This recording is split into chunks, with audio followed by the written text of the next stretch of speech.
الله الرحمن الرحیم. الحمد لله رب العالمین والصلاة والسلام علی رسوله الامین محمد و علی آله و صحبه اجمعین. بینندگان عزیز و گرامی شبکه جهانی وصال حق، سلام الله علیکم و رحمته و برکاته. باز هم الله متعال را سپاسگزار هستیم که برای ما فرصت عنایت نمود تا با یک دیگر از سلسله برنامه‌های قلب آسیا ویژه برنامه افغانستان از شبکه جهانی وصال حق خدمت شما عزیزان و سروران باشیم. البته مفتخرم امشب مهمان و کارشناس دائمی برنامه جناب مولانا مجیب الرحمن انصاری را بار دیگر کنار خود در استودیو دارم. در آغاز سلام های خود و شما بیننده های عزیز را خدمت جناب مولانا انصاری تقدیم نموده ایشان را یک بار دیگر خیر مقدم میگویم. تشکر. من هم خدمت شما جناب استاد بزرگوار و خدمت همه بینندگان عزیز و گرامی عرض سلام و ادب و احترام دارم. و علیکم السلام و رحمت الله تعالی و برکاته. بیننده های عزیز، ما مثل همیشه باز هم با موضوع جدید خدمت شما هستیم. البته فصل زمستان یا فصل سرما آغاز شده است در افغانستان و برفباری هم در روزهای گذشته مشاهده برفباری های در ولایات مختلف افغانستان بودیم. البته با آمدن فصل زمستان و فصل سرما وضعیت تعداد زیادی از ملت شریف افغانستان که از امکانات خوبی برخوردار نیستند با مشکلات زیاد مواجه می شوند، خصوصا آنانی که در زیر خیمه ها زندگی می کنند، یک خانه درستی ندارند، البته با مشکلات زیادی مواجه می شوند. پس نیاز بود ما روی این موضوع بحث بکنیم، بیننده ها و مسلمانان و ملت شریف افغانستان را متوجه مسئولیت هایشان در این فصل بسازیم تا آنانی که توانایی دارند و توانمندی دارند برادر فقیر و مسکین و مستمند و بیوزن و یتیم و خویشان و نزدیکانی که ندارند را فراموش نکنند تا از مشکلاتی که در زمستان آنها مواجه می شود تعدادی از مشکلاتشان را بتوانیم بکاهیم و با آنها کمک کرده باشیم. عنوان برنامه ما هست با فقرا در زمستان. جناب مولانا شیب انصاری، در آغاز ما می خواهیم که اگر برای ما و بیننده های عزیز ما بگویند که ما همیشه مسئولیت جامعه در قبال فقرا، مساکین یا بحثی که روی فقر و مسکین و فقرا و مستمندان می شود، یک چیز بسیار مهم هست که ما باید بدانیم. تقسیمات خداوند است، البته بعضی را فقیر و بعضی را غنی و ثروتمند میسازه. آیا فقیر بودن یا نادار بودن یا مسکین بودن عیب هست؟ الحمد لله رب العالمين والصلاة والسلام على رسوله محمد وعلى آله وأصحابه ومن تبعهم بإحسان إلى يوم الدين. قال الله تبارك وتعالى في القرآن العظيم: فأعوذ بالله من الشيطان الرجيم للفقراء الذين أحصروا في سبيل الله لا يستطيعون ضربا في الأرض يحسبهم الجاهل أغنياء من التعفف تعرفهم بسيماهم لا يسألون الناس إلحافا. الآية. صدق الله العظيم. قال النبي صلى الله عليه وسلم: عجبا لأمر المؤمن إن أمره كله له خير وإن أصابته ضراء فصبر وإن أصابته سراء فشكر فكان خيرا له أو كما قال صدق النبي الكريم صلى الله عليه وسلم.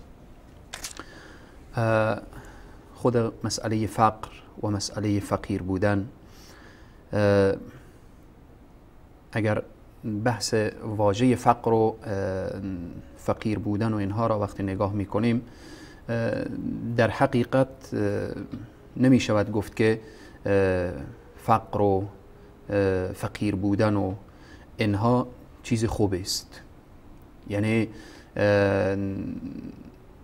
در روایات وقتی میبینیم نبی کریم صلی الله علیه و سلم از فقر به الله سبحانه و تعالی پناه میجویند و خود فقیر بودن، اگر انسانی که با ایمان کامل نباشه و با استقامت راسخ نباشه طبعا در ابتلا و آزمایش پایش میلغزد.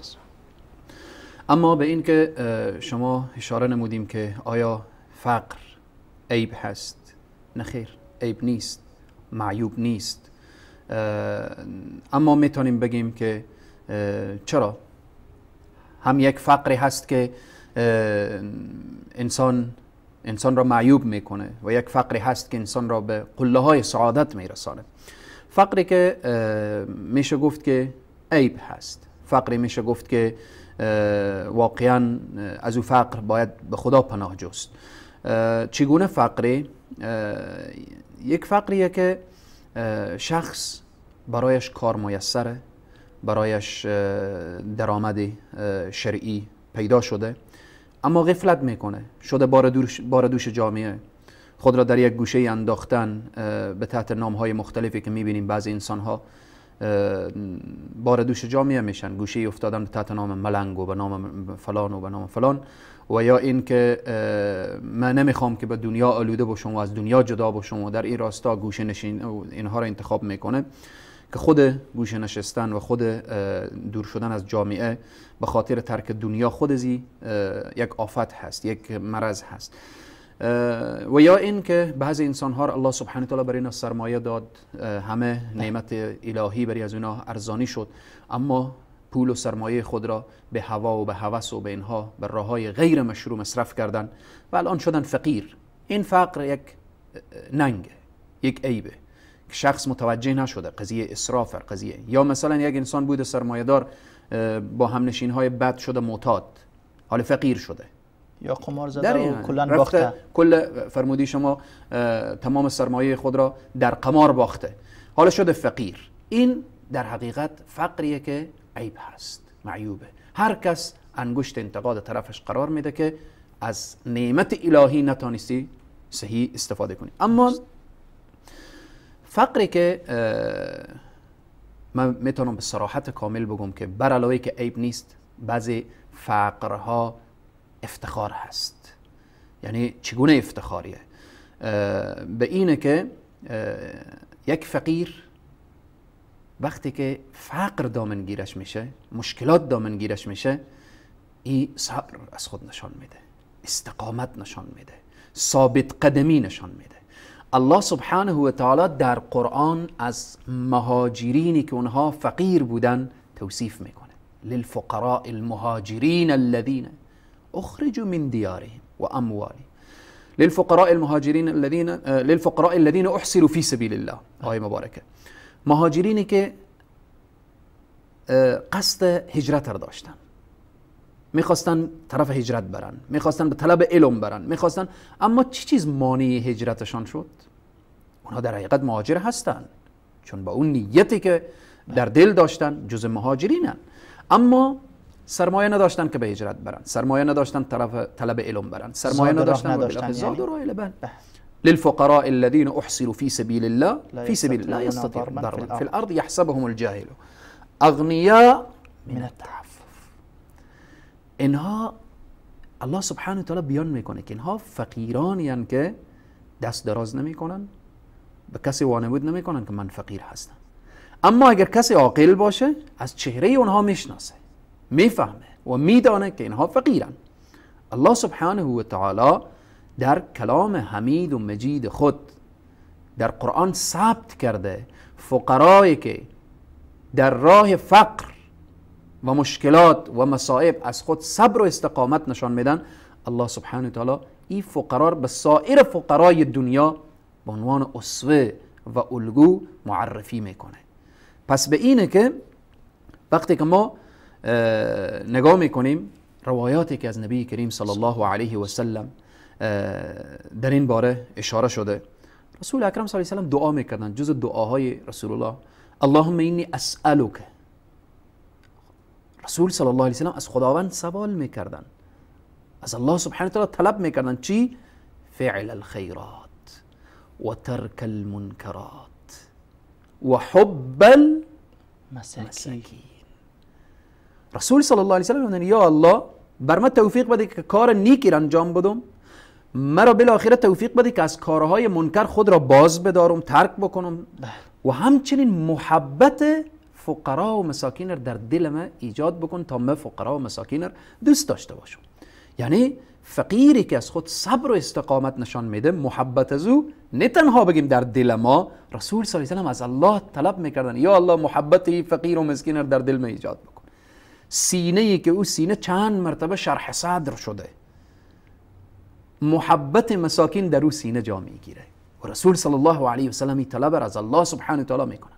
در روایت دیگر که ترمذی هست که اگرچه علما بیان میکنن که حدیث ضعیفتر هست، باز هم رسول صلی الله علیه و سلم میفرمایند در باب فضائل فقرا و بالاخره مساکین و اینها اشاره میکنن اللهم ای بار الها پروردگارا احیینی مسکینا، خدایا مرا زنده داشته باش مسکین. و بعد میفرمایند و توفنی، یا به روایت دیگر آمده که و امیتنی مسکینا، و در ادامه میفرمایند وحشرنی فی زمرة المساکین، و مر با مساکین. و میخوام که یک نکته رو اینجا اشاره کنم که رسول صلی الله علیه و سلم وقتی میگم خدایا مرا مسکین زنده داشته باش و مسکین بمیران و با مساکین حشر کن، هدف از این مسکینی که مال و ثروت نداشته باشه. در اینجا اکثر علما به این نظرن که چون صفتی که در بین فقرا هست صفت تواضع هست، رسول صلی الله علیه و سلم این صفت که در وجود مساکین هست از الله طلب میکنن ای الله مرتا در دنیا هستم متواضع داشته باش، در وقتی که میمیرم متواضعانه بمیران، و در حشر مر با انسانهای متواضع حشر کن، نه با انسانهای متکبر. در این قسمت چون تطبیق بین فقرا و خیلی کم فقیری که او متکبر باشه، و در روایات هم داریم که الله سبحانه تعالی به چند کس نگاه رحمت نمیکنه در روز قیامت، به یکی از او جمله فقیر متکبر. فقیر در چی کبر کنه؟ پس اکثر فقرا در تواضعن، اکثر فقرا در همو فروتنی قرار دارن. در حدیث دیگر که رسول صلی الله علیه و سلم میفرمایند عجبا لامر المؤمن ان امره كله له خیر. میفرمایند من تعجب میکنم، یا کار مؤمن تعجب آور هست، ان امره كله له خیر، برای مؤمن و مسلمان تمام برنامه و خیره. فقیر شد صبر کرد فکان خیرا له، غنی شد شکر کرد فکان خیرا له. پس در این راستا فقیری که صابر باشه، فقیری که در مو فقر ثابت قدم باشه، فقیری که فقط توکل خود را به الله سبحانه و تعالی داشته باشه، این فقیر در حقیقت شما ببینیم زندگی نبی کریم صلی الله علیه و سلم، رسول صلی الله علیه و سلم فقیر نبودن ولی فقیرانه زندگی میکردن. اصحاب رسول صلی الله علیه و سلم خیلی از صحابه فقیر نبودن، خیلی سرمایه داشتن ولی فقیرانه زندگی میکردن. این که بعضی رسول صلی الله علیه و سلم فقیر بودن، نه فقیر نبودن. سیدنا عمر رضی الله عنه امیر المؤمنین، کسی که دست خود را بلند میکرد شرق و غرب در خلافت سیدنا عمر رضی الله عنه، و دو ابر قدرت جهان به زانو در آمد، روم و فارس، غنایمی که به دست مسلمان ها رسیده بود. سیدنا عمر رضی الله عنه غذاینا غذای فقیرانه بود، لباسنا لباس فقیرانه بود. وقتی قحطی آمد سیدنا عمر گفت والله قسم تا رعیت عمر سیر نخوابه، عمر از این به بعد دیگه شکمر سیر نمیکنه. چنین نبود که سیدنا عمر قضا نداشته باشه و بالاخره شکمر سیر نکنه.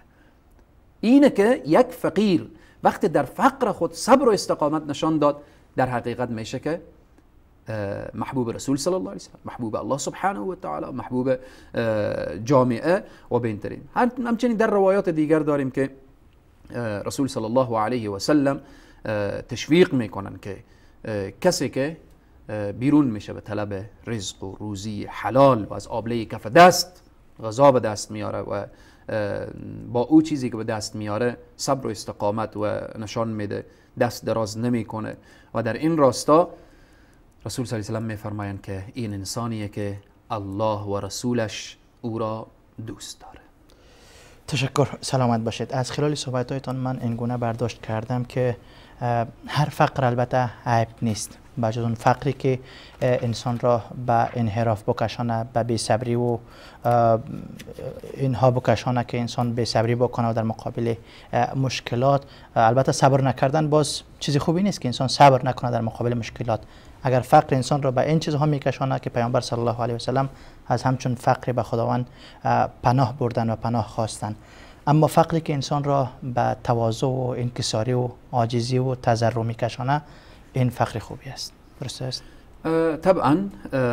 ولی میخوام یک نکته دیگر هم اشاره کنم که خیلی از فقرایی که دست دراز میکنن در بین جامعه، بله، میتونم ما بگم خیلی، یعنی متاسفانه که خیلی از فقرا و به اصطلاح امروزی که گدا میگیم، نشه که خدای نخواسته بعضی هم محتاج باشن، ما اونها رو متهم بسازیم. هستن کسانی که محتاجن و نیاز به کمک دارن، اما بسیاری میبینیم فقر و گدایی اونها حرفوی شده.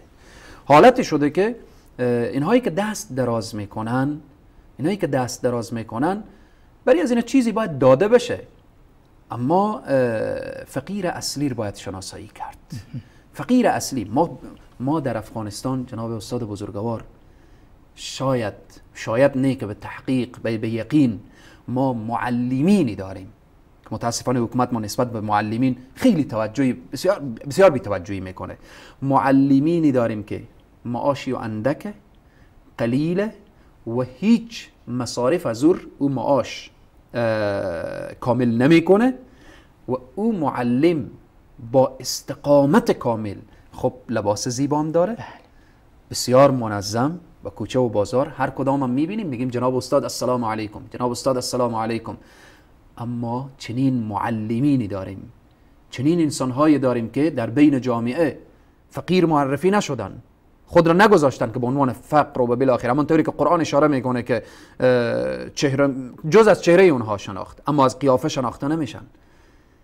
پس جامعه ما باید در این قسمت توجه داشته باشن که ما بریم به سراغ فقرایی که صبر و استقامت از خود نشان دادن. و بازم به تعبیر سوال شما، چرا فقیری که صبر داشته باشه، استقامت داشته باشه، بردباری داشته باشه، طبعا به راه و روش نبی کریم صلی الله علیه و سلم و اصحاب رسول صلی الله علیه و سلم روان شده. جزاکم الله خیرا. اما آیات هایی که شما تلاوت کردین، للفقراء الذين احصروا في سبيل الله لا يستطيعون ضربا في الارض يحسبهم الجاهل اغنياء من التعفف تعرفهم بسيماهم لا يسألون الناس الحفا. اینجا تعبیر فقر و فقرا، یعنی قرآن با کلمه فقرا یاد میکنه و در جایی که کسایی که میتونه میتو بدون اینکه سوال بکنه، طلب بکنه، میره و برای یک فقیر درش هم میزنه، برش میته.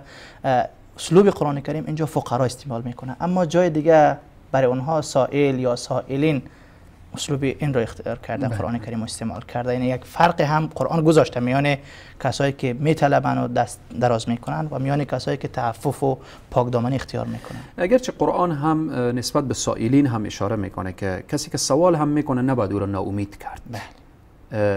او را ناامید کرد، ولی فقیر اصلی باید شناسایی بشه که و تعبیر امروزی اگرچه نباید ما بیننده ها به حرج بندازیم و در این قسمت کسی که طلب میکنه او به دوش خود او انسان، چون در روایات داریم که کسی که ضرورت نداشته باشه و بدون ضرورت سوال میکنه، در روز قیامت بدن این انسان بدون گوشت، فقط با همو استخوان‌های عجیب و غریب که یعنی به یک هیکل بسیار وحشتناک در حشر حاضر میشه.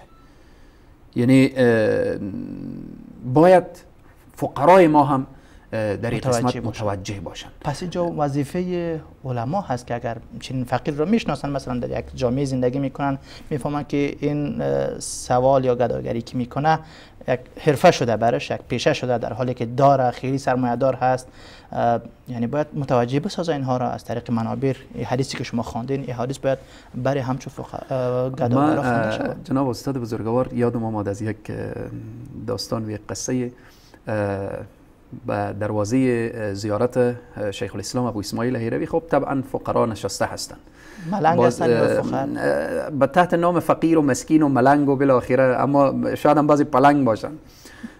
شب از شبها یک از این کسانی که فقیر به عنوان فقیر هست دزد خانه این را زده بود.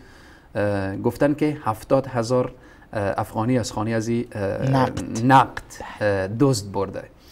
باز همین کس آمد پیش ما شکایت کرد، گفت که شب در خانه ما دزد آمده و این پیسه را نقد برده. من برایش گفتم که دزد وقتی فکر کنه که ملنگ ابو اسماعیل هیروی اقدر پول نقد داره، خود خطیب چقدر خواهد داشت.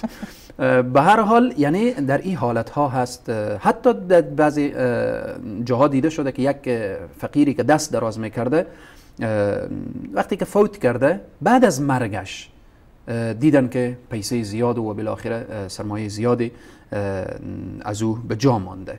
پس به هر حال باید که انسان وقتی در راه الله سبحانه و تعالی چیزی میده باید دقت کامل داشته باشه.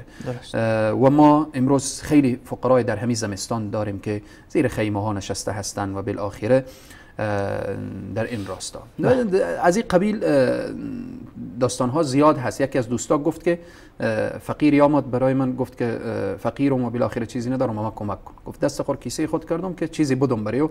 گفت در این اثنا موبایل از او زنگ آمد. گفت از کیسه خود بالاخره بسیار خجالت هم شد کشید که همون لوکسترین موبایلی که هست از این فقیر بود. میگه پس دست خود را به جیب خود کردم گفتم تو که از من طلب میکنی من چنین موبایل ندارم که تو داری. به هر حال به بعضی انسان ها سوال کردن عادت شده که سوال میکنن و بزرگترین شدن. یعنی یکی از راهایی که یک شخص میگه معتاد شده به مواد مخدر، یکی در سوال کردن معتاد شده. و این خیلی قضیه مهمیه. وقتی ما نگاه کنیم که یک نفر از صبح تا شام میره بیل میزنه، کلنگ میزنه، حتی از لحاظ فکری یک معلم از صبح تا شام میره سر صنف استاده درس میده، فکرن خسته میشه، چقدر معاش از او هست، روزانه چقدر میشه. اما یک نفر برای خود بسیار ستیری هم هست، از این بازار و از این کوچه و از این دکان بالاخره 100 دکان رو ببیند، لااقل هر دکانی برای از او 2 افغانی بدن 200 افغانی میشه روزانه در این راستا.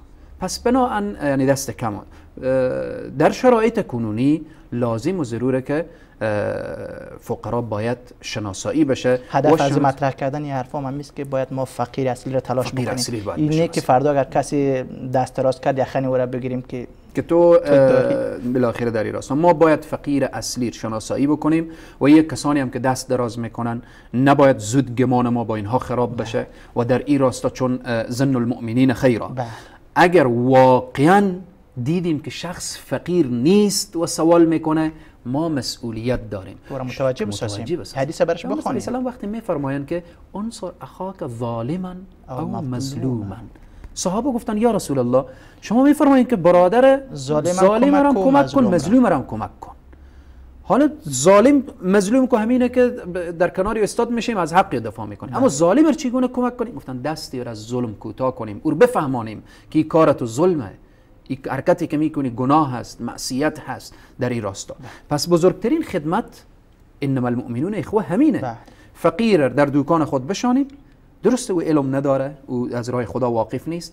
برادر عزیز و گرامی این گلاس چای بخور، راه خدا اینه، تو محتاج نیستی، تو ضرورت نداری، تو الله سبحانه و تعالی برای تو نعمت داده، تو سرمایه داری. تو حتی یادم اومد از قول ابن عباس رضی الله عنه، کسی آمد پیش سیدنا ابن عباس نشسته بود و بعد بالاخره گفتن که فقیر کیست و در این راستا یک شخص دست خود را بلند کرد گفت من فقیر هستم. ابن عباس فرمودن که آیا غذای صبح غذا خوردی؟ گفت بله. گفتن غذای شب هم داری؟ گفت بله. گفتن برو کنار، تو فقیر نیستی. کس دیگه دست خود بالا کرد گفت که من فقیر هستم. گفتن خب شما فقیر هستیم؟ بله. از این لباسی که تنتونه غیر از این دگم لباس داری؟ گفت بله دگم لباس دارم. گفتن برو کنار، تو هم فقیر نی. و در این راستا حتی چند نمونی دیگرم بیان کردن تا ای که یک شخص گفت که من صبحم چیزی نخوردم و الانم گرسنه‌ام و از شبم خبری نیست و جز همین لباسی که در تن دارم دیگه هیچی. و بعد ابن عباس فرمودن که همان حدیثی که رسول الله میفرمایند که فقرا 500 سال جلوتر از اغنیا به وارد بهشت میشن تو هستی. در این صبر و در این استقامت و در این حالتی که تو قرار داری. پس به اینه که ما باید خیلی متوجه باشیم که فقیر کیست و فقرا کی هستن و طریق کمک کردن ما چگونه هست برای فقرا و مساکین و اینها. تشکر، سلامت باشید جناب مولانا انصاری. البته موضوع ما هم با فقرا در زمستان هست. بسته تصویری را جاوید جان همکار عزیز ما آماده کردن از مشکلاتی که در افغانستان در این فصل سرما و زمستان مساکین و فقرای ما میبینن. بسته تصویری را میبینیم و برمیگردیم با ادامه همین موضوع خدمت شما باشیم.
بله بیننده های عزیز و گرامی، بسته تصویری از زمستان در افغانستان بود که با هم دیدیم. جناب مولانا، شما در خلال صحبت‌هایتان گفتین که پیامبر اکرم صلی الله علیه و سلم و اکثر یاران رسول الله صلی الله علیه و سلم فقیر نبودن، یعنی داشتن، مال داشتن، غنایم برشان می آمد از این طرف اون طرف، اما با وجود از این آنها فقیرانه زندگی کردن.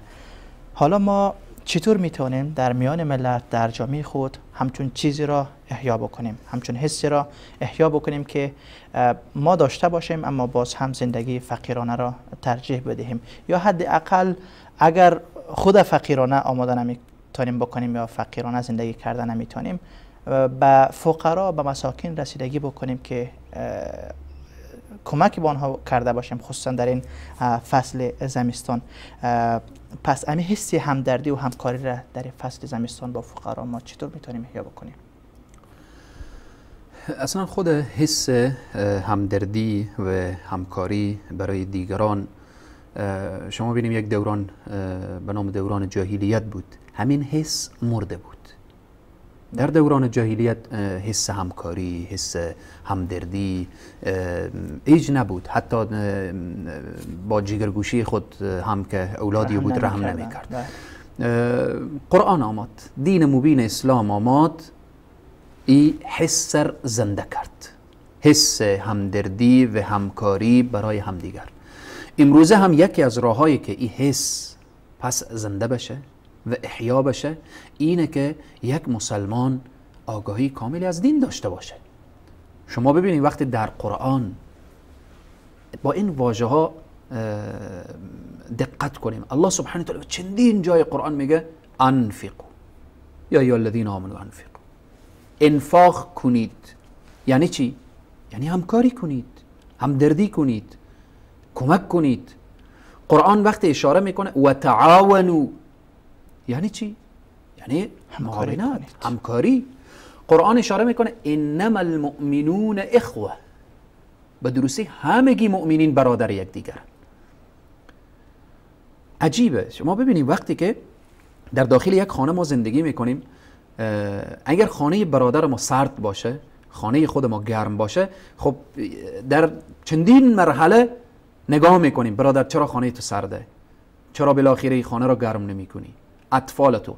مثل که برادر خود را ما چنین فکر میکنیم، کل مؤمنین چنین هست، انما المؤمنون اخوه. وقتی در قرآن نگاه میکنیم، قرآن اشاره میکنه لن تنال البر حتی تنفقوا، اگر میخوایم که الله سبحانه و تعالی از ما بپذیره و از ما قبول کنه، یعنی نیکی در حقیقت همکاری هست. بحث زکات، حتی مسئله که وقتی بیان میشه و فی اموالهم حق معلوم للسائل والمحروم، این مالی که ما برای فقیر کمک میکنیم این مال خود فقیر هست. وقتی زکات میدیم، وقتی صدقه میدیم، این مال خود از اون. اصلا فقرا به مال اغنیا شریکن در قسمت زکات. الله سبحانه و تعالی به صراحت کامل میفرماید، رسول صلی الله علیه و سلم به صراحت کامل بیان میکنن غنی که زکات خود را نده در روز قیامت سخت‌ترین عذاب میبینه. چرا سخت‌ترین عذاب میبینه؟ چون حق فقیر را ضایع کرده، حق فقیر را نداده. در این راستا همچنین وقتی ما قضایای میبینیم بحث حقوقی، حقوق زوجین، حقوق پدر و مادر، حقوق همسایه، حقوق بالاخره، حتی بالاخره حقوقی که همسایه میبینیم که در روایت میاره که چقدر رسول صلی الله علیه و سلم میفرمایند که جبرئیل آنقدر حقوق همسایه بر من تاکید میکرد که من احساس میکردم که شاید آیه نازل بشه که همسایه از همسایه ارث میبره. اما امروز همسایه اگر در سردی و سرما به سر ببره، همسایه اگر در گرسنگی به سر میبره، خب همسایه چقدر هست؟ تنها همسایه دست راست و دست چپ نیست. در روایت میاره که تا 40 خانه همسایه گفته میشه. و همچنین در احادیث رسول صلی الله علیه و سلم که ما گفتیم یکی از راههای احیای این احساس اینه که ما چنگ بزنیم به قرآن و سنت رسول صلی الله علیه و سلم. رسول صلی الله علیه و سلم میفرمایند ان الله فی عون العبد ما دام العبد فی عون اخیه، فی عون اخیه. الله سبحانه و تعالی در کمک بنده خود هست تا زمانی که بنده در کمک برادر مسلمان خود باشه. ببینیم این بحثه که تاکید اسلام برای تعاون، برای همکاری. حدیث دیگر رسول صلی الله علیه و سلم میفرماید من کان فی حاجت اخیه کان الله تعالی فی حاجته. اگر مشکل برادر مسلمان خود را حل کردی، الله مشکل تو را حل میکنه. اگر سختی از روی برادر مسلمان خود برداشتی، الله سختی های دنیا و آخرت را از تو برمیداره. این تاکیدات اگر انسان بفهمه، بدانه، حس همکاری و همدردی در بین جامعه احیا میشه. نکته دیگر از جمله که این حس و این احساس برای یک مسلمان پیدا میشه و ایجاد بشه، دیدن از اماکن فقیرنشین. یک شخص امی سر نداره، چی میشه حرکت بکنه بر در محلی که فقراین، مسلمان هایی که زیر خیمه زندگی میکنن، مسلمان هایی که از همه ناز و نعمت دور هستن، انسان هایی که فرزندانشان میلرزه، نه بدنشان گرم هست، نه شکمشان سیر هست، برن با اینها لحظاتی بنشینن. نشستن با فقرا و دیدن وضعیت فقرا در این حالت احساس در وجود و در بالاخره در بین جامعه و برای انسان احساس یا حس همدردی و همکاری و اینها زنده میشه و پیدا میشه. سوم، فکر کردن به زندگی خود. یک کسی که در زندگی خود راحت هست، وقتی از وضعیت فقرا فهمید، بیای در خانه خود بنشینه، فکر بکنه که من هم بنده الله هستم، او هم بنده الله هست. مرا الله این همه ناز و نعمت داده، خانه گرم، بهترین غذا، بهترین خانه، همه امکانات، فقط برف و سردی را از پشت پنجره تماشا می کنم. این نعمت الله هست. ثم لتسألن یومئذ عن النعیم. روزی می آید که از این نعمت پرسان می شود. این فکر و تفکر، ارتباط به نعمت هایی که الله به این شخص داده، حس همدردی و همکاری احیا میشه و زنده میشه. چهارم، سر زدن به شفاخانه. بره در شفاخانه و دیدن از مریضای فقیری که روی بستر افتاده یند، از اثر سرمایی که به اینها رسیده داخل شفاخانه افتاده یند. شما ببینیم در موسم زمستان اکثر مراجعین شفاخانه ها فقرا هستند. بر اینا غذای درست نرسیده، بر اینا گرمی درست نرسیده، بر اینا بالاخره امو شرایط و که برای حفظ صحی و صحت باشه درست نرسیده، شفاخانه رفتن، در شفاخانه بستر هستن. وقتی بره ببینه این حالته، فرزند من داخل خانه در گرما بیترین غذا و بیترین امکانات، اما فرزند فقیر در داخل شفاخانه و در این حالت، رفتن به شفاخانه و دیدن وضعیت فقرا و مریضان، حس همدردی و همکاری احیا میشه. همچنین رفتن به قبرستان، گفتیم بره شفاخانه، ولی خصوصا دیدن فقرا، اما به قبرستان بره خصوصا سر قبر اغنیا. قبرستان بره سر قبر اغنیا. اینها کسانی بودن که غنی بودن، اینها کسانی بودن که خانه گرم داشتن، اینها کسانی بودن که همه امکانات داشتن، اینها کسانی بودن که شاید در هیچ زمستانی هم اثر سرما برای از اینا تاثیر نگذاشته باشه، اما امروز در این خانه افتاده هستند، در جایی که در کنار قبر یک فقیر، در کنار قبر یک بیچاره، در کنار یک قبر. این شخص وقتی احساس بکنه که روزی از این خانه گرم و از این امکانات و از این رفاه و آسودگی، روزی من هم وارد این قبرستان میشم، قبر من و فقیر در کنار هم، لباس من و فقیر یکسان، اما در اینجا از من پرسان میشه که از این نعمتی که خدا برای تو داده چی استفاده کردی؟ آیا قبر را روضة من ریاض الجنه کردی؟ آیا اون رفاه و آسایش و امکاناتی که در دنیا داشتی داخل قبر هم آماده کردی؟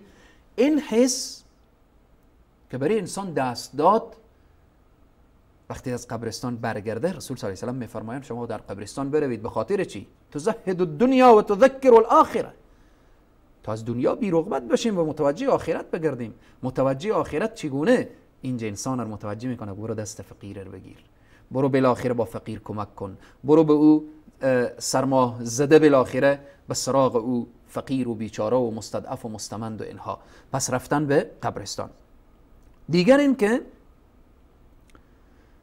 اغنیایی که این حس در وجود اینا نیه، حس همکاری، حس همدردی، ولی دوست دارن که همین حس بر اینا پیدا بشه، درد فقرار احساس بکنن. چی می شود که در یک ماه غذای اینا غذای فقیرانه بشه؟ یک شب، دو شب، حالا اگر دو شب نه یک شب، دسترخوان فقیرانه بشه، تا وقتی اطراف دسترخوان می نشینن که غذای ساده، نان چای بدون شکر یا بوره. و در این راستا چی می شود در این سرمای زمستان یک روز خانه خود را گرم نکنن؟ عادی، اگر گاز خاموش بکنن، اگر بخاری تیلی خاموش بکنن، بخاری کندگی خاموش بکنن، یک روز بلرزن تا حس بکنن که فقرا همیش در لرزه هستن. یک روز سردی احساس بکنن که بدانن همیش فقرا در سردی قرار دارن، نه تنها حتی اغنیا. امروز چرا مثلا بعضی انسان ها امی حس بر اینا دست نمیده؟ خب طبعا یک مثل هست میگه سواره از پیاده چی خبر داره؟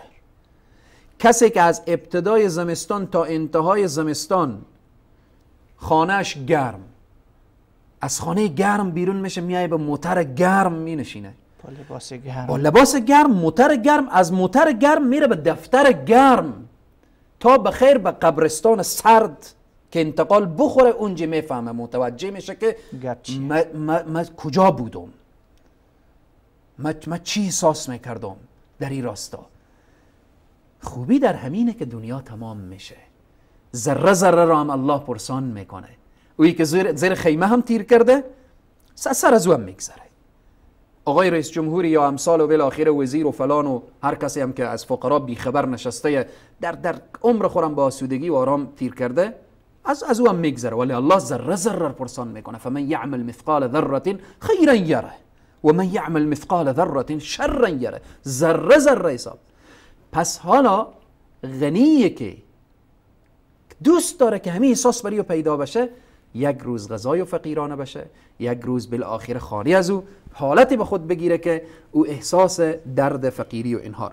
نکته اخیر رو اشاره میکنم، کسی که میخواد احساس همدردی و همکاری زنده بشه، مطالعه کنه زندگی بزرگان دینر، مطالعه کنه خصوصا سیرت نبی کریم صلی الله علیه و سلم، همکاری رسول الله با فقرا، همکاری رسول الله با ایتام، همکاری رسول صلی الله علیه و سلم با غلامان، همکاری رسول صلی الله علیه و سلم با مستضعفین، همکاری رسول صلی الله علیه و سلم. شما ببینیم رسول صلی الله علیه و سلم میفرمایند که کسی که با بیوزنها و ایتام کمک میکنه کالمجاهد فی سبیل الله، مثل اینه که در راه الله سبحانه و تعالی شمشیر میزنه، حتی مثل اینه که روز در صیام بوده و شب در قیام. این تشویق هایی که رسول صلی الله علیه و سلم، پس این حس زمان پیدا میشه، حس همدردی، حس همکاری، که مطالعه داشته باشیم از زندگی رسول صلی الله علیه و سلم، زندگی صحابه، زندگی تابعین و زندگی بزرگان دین. تشکر. سلامت باشه جناب مولانا انصاری.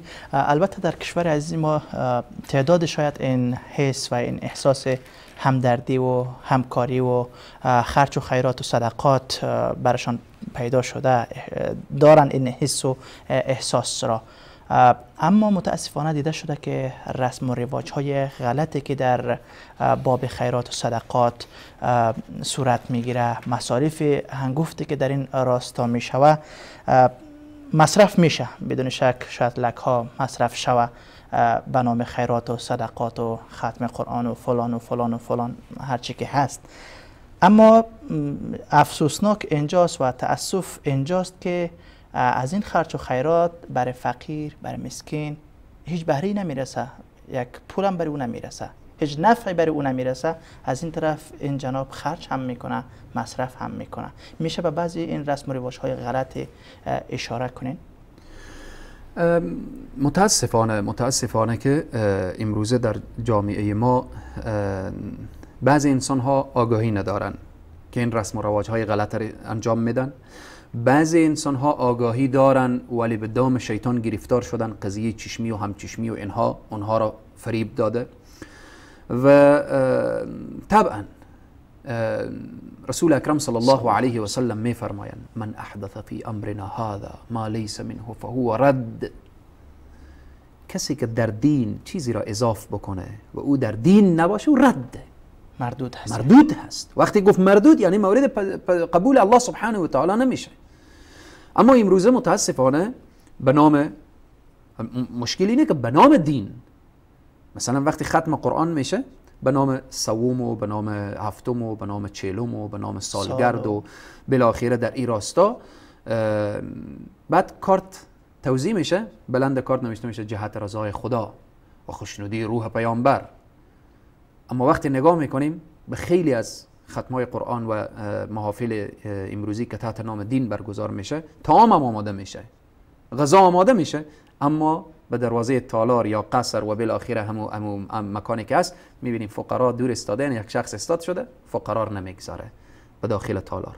فقیر اونجا انتظاره که از اخیر از پیش جناب عالی هایی که باز چیزی باقی مانده ببرن برای فقرا و اینها بدن، که متاسفانه خیلی در جامعه چشمگیر هست و رواج پیدا کرده. اما میگیم جهت رضای خدا، نعوذ بالله در اینجا قهر پروردگار میآید، غضب پروردگار میآید. به نام خدا و به نام پیامبر غذا هم تیار شده، ساخته شده، آماده شده برای فقیر، برای فقرا، ولی فقرا اشتانده میشه و فقرا اجازه داده نمیشن. و اگر اجازه هم داده بشن فقرا اندکن قلیلا. چی کسایی میآید در این تالارها؟ اکثرا انسان هایی که یا پرهیز هست یا صبحانه بسیار غلیظی خورده در خانه خود که چاشتمو اشتهای غذا خوردن رو نداره، فقط او هم میآید به خاطر این که برم که فلانی از من دیق نشه و فلانی آزرده نشه. پس اینها همه اکثرا نزدیک به کل متاسفانه غم ما، شادی ما مصارف میکنیم که اگر این مصارف درست و صحیح مصرف بشه برای فقرا و مساکین، حقیقتا خیلی جوهر میگیره، خیلی دست فقرا و بالاخره خیلی از فقرا راحت میشن. پس بناهن یعنی اینجا حق فقرا برای غیر فقرا داده میشه.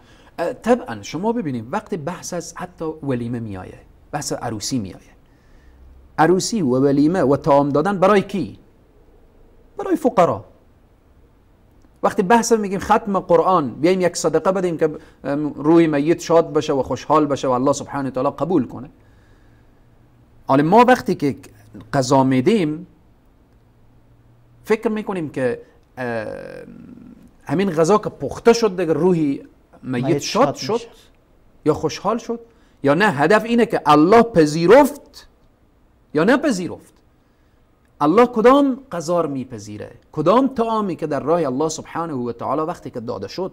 اینجا مهمه که ما اکثر محافل و مجالس اولا لیست ترتیب میشه، اشخاصی که ما را دعوت کردن اونها را دعوت کنیم، اشخاصی که بالاخره ما را نان دادن اونها را نان بدیم، اشخاصی که ما را در هفتم و چهلم پدر و مادر خود ما را دعوت کردن اونها را دعوت کنیم. پس نشد به خاطر الله، نشد برای الله، نشد به رضایت الله. ما هر کس را میتونیم در دنیا فریب بدیم، به خاطر که هیچ کس از قلب کسی خبر نداره. اما الله سبحانه و تعالی را ما فریب داده نمیتونیم. الله ذاتی که علیم بذات الصدور هست، از قلب ها واقفه. به خاطر چی طعام میدیم، به خاطر چی میریم، به خاطر چی حرف میزنیم، به خاطر چی بالاخره گام برمیداریم، الله سبحانه و تعالی از اینها میدانه. پس بناهن از این رسم و رواج هایی که حتی در قضایای شادی هم اشاره کردیم که میاین عده زیادی با نام های مختلف، ای شیرین خوری هست و ای فاتخونی هست و همه بالاخره خوری هست، همینطور بیا بخور و برو و بالاخره مسکین داماد هم در اونجی. جالبه که اگرچه در شرایط امروزی جناب استاد بزرگوار بعضی وقت انسان خنده میگیره، شخص که داماد میشه از بستی که سر از اون مشکلات و غم و مصائب و مصیبت میایه، عروس هم فراموش خواه کرد، مهریه سنگین، مصارف عجیب و غریب. با او مسکینی هم که مصیبت اومده پدر و مادر فوت کرده، پدر و مادر خود فراموش میکنه که خدا بیامرزه که 100 جنجال دیگه به سر از او افتاده. یک مصیبت که پدر و مادر فوت کرده، 10 مصیبت دیگه که رسم و رواج های غلطه. پس همه اینها قضایاییه که ما وقتی با دین زندگی کنیم باید کل برنامه ما یا ایها الذین آمنوا ادخلوا فی السلم کافه. اگر برنامه های ما کاملا موافق و شریعت مقدس اسلام باشه ما هیچ مشکلاتی نمیبینیم. چرا امروز ما بیایم فقیر زیر خیمه داشته باشیم، فقیر بالاخره به این طرف و آن طرف داشته باشیم؟ چرا دختر 12 ساله که وقتی شما ببینیم در افغانستان دختر 12 ساله دست به گدایی دراز کنه، دختر 10 ساله چرا بالاخره کنار این موتر و این موتر بدوه، بچه بالاخره 8 9 ساله چرا کنار خیابان بشینه؟ لحظه فکر بکنیم که ما آیا این گامی که برداشتیم به تحت نام سوم و چهارم و چهلم و بیستم و دهم و بالاخره اینهار، آیا این موافق به شریعت هست؟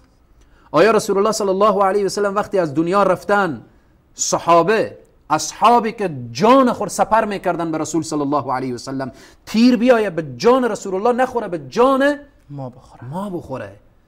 بعد از رسول الله سوم دادن، بعد از رسول الله چهلم دادن، بعد از رسول الله هفتم دادن، بعد از رسول صلی الله علیه و سلم سالگرد دادن. همه اینها دین از کی به ما رسیده؟ از اصحاب رسول صلی الله علیه و سلم. فإن آمنوا بمثل ما آمنتم به فقد اهتدوا. اگر ایمان شما، راه شما، روش شما مثل راه و روش صحابه شد فقد اهتدوا، شما هدایت شدید. فإن تولوا فإنما هم فی شقاق. اگر از صحابه پشت کردیم، عمل شما مثل عمل صحابه نبود، شما در شقاق هستیم. پس در این قسمت ما باید کاملا رسم و رواج ها شما اشاره کردیم، رسم و رواج های امروزی خیلی دردها رو میتونه دوا کنه. تشکر، سلامت باشید. شما گفتین که پیامبر اکرم صلی الله علیه و سلم وقتی که از دنیا وفات کردن، یاران جان نثار که جان خود فدای پیامبر صلی الله علیه و سلم میکردن نه سومی انجام دادن و نه هفتم و نه چهلم و نه سالگرد. البته در این روزها سر و صدای میلاد هم میآید. شاید میلادی انجام داده باشن یا خیر؟ در بحث میلاد که صحابه انجام دادن یا انجام ندادن، محبت اصحاب رسول صلی الله علیه و سلم نسبت به رسول صلی الله علیه و سلم واضح و مشخص هست. اما امروزه که برای رسول صلی الله علیه و سلم در گوشه و کنار میبینیم که باز هم چون بحث کمک و همکاری هست، میبینیم که شکلی از رسول صلی الله علیه و سلم تجلیل میشه که رسول صلی الله علیه و سلم میفرمایند لا تطرونی كما طرأت النصارى كعيسى ابن مريم ولكن قولوا عبد الله ورسول. شما به نسبت به ما غلو نکنیم چنانچه که مسیحیان نسبت به حضرت عیسی غلو کردن و او را ابن الله گفتند، بلکه شما بگویید که محمد کیست؟ عبدالله، بنده خدا و فرستاده خدا هست. در قسمت میلاد در بعضی گوشه و کنار دنیا میبینیم به نام میلاد ساز، موسیقی، رقص، پایکوبی کاملا خلاف شرع، یا میبینیم به نام میلاد رسول صلی الله علیه و سلم یک روز پخت و پزهای زیاده میشه که باز هم میتونیم ما به فقرا و مستضعفین. اما به این که در این عصر که عصر غفلت هست که در جای به نام میلاد رسول صلی الله علیه و سلم محفل ترتیب میشه که در اینجا مصارف نباشه، مصارف اسراف نباشه و بالاخره حرف خلاف شرع نباشه، اما یک بهانه به دست میآید که جمع به خاطر سیرت رسول صلی الله علیه و سلم، به خاطر معرفت به رسول صلی الله علیه و سلم، به خاطر اینکه ما واقف بشیم از سیرت رسول صلی الله علیه و سلم که حرکتی که خلاف شرع نباشه اشکالی نداره. جزاکم الله خیرا جناب مولانا صاحب انصاری. به رسم و رواج های غلطی که اشاره کردین، سوم و چهلم و چهارم و هفتم و دهم و ختم قرآن های غلطی که امروز در جامعه شیوع پیدا کرده، متاسفانه مصارف بیجایی که در این راستا میشه و آخرش هم حدیث خواندن که من احدث فی امرنا هذا ما لیس منه فهو رد، مردود هست، پس به سر صاحبش زده میشه و هیچ نفعی هم به نمیرسه. اینجا مسئولیت علما چی هست؟ چرا علما صدا بلند نمیکنن؟ چرا علما در مقابل همچون معضلات اجتماعی جامعه چرا صدا بلند نمیکنن؟ چرا برای مردم نمیگوین که یه هفتم و چهلم و دهم و سیومی که شما میکنین این غلط هست، این درست نیست، یاران رسول الله همچون چیزی انجام ندادن، بیاین بر راه یاران رسول الله صلی الله علیه و سلم برویم؟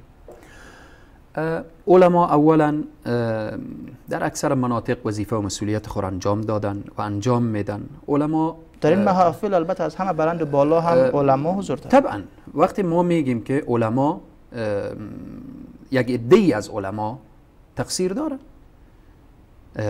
وقتی ما میگیم علما در همین محافل و مجالس خود ما هم شاید رفته باشیم، شرکت کرده باشیم و بالاخره نمو غذا را خوردیم اما در همون محافل حرف خود زدیم. علما هم وقتی در این محافل میرن بلند بالا می نشینن چنین نیست که سکوت کنن. این کسی که سکوت میکنه مسئولیت خودی داره.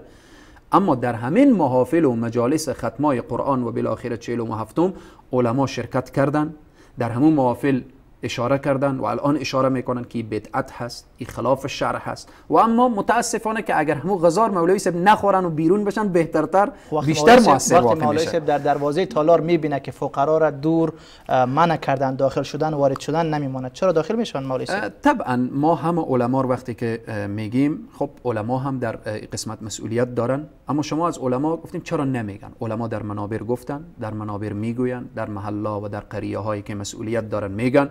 و هر عالمی هم که اگر این خرافات و بدعات میبینه و حضور پیدا میکنه و سکوت میکنه، سخت مسئولیت داره به پیشگاه الله سبحانه و تعالی که فقط بره و بالاخره غزار بخوره و بالاخره بیرون بشه و هیچ سکوت کنه، چیزی نگه، به پیشگاه الله سبحانه و تعالی مسئولیت داره.